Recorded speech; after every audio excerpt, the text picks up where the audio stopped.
दोस्तों, आजकल जो सबसे ज़्यादा जिस केस की चर्चा है वो केस कुलदीप सिंह सांगेर से जुड़ा हुआ मामला है, जो उन्नाव रेप कांड से जुड़ा है। और इस पे हाईकोर्ट ने रिसेंटली जो है उनको बेल दे दी। इसके कारण जो है पूरे देश में बवाल मचा हुआ है। हमें समझने की जरूरत है कि ये केस बहुत सेंसिटिव केस है और जो पीड़िता पक्ष है उनकी जो डर है वो जेन्युइन है। लेकिन सबसे पहले हम कानूनी बिंदु पे अगर जाते हैं उसको समझने की जरूरत है कि कानून जो है वो साक्ष्य के अनुसार चलता है, वो कानून के हिसाब से चलेगा।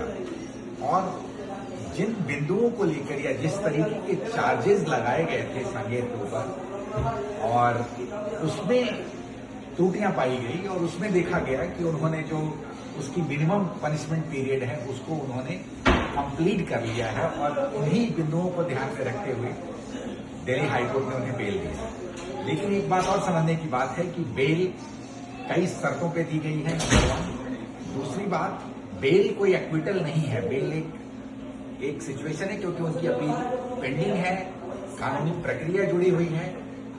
लेकिन हमें दोनों पहलू को समझना पड़ेगा कि कानूनी प्रक्रिया में, क्योंकि कानून जो है वो इमोशन सेंटिमेंट से नहीं चलता है, कानून जो है वो साक्ष्य पे चलता है।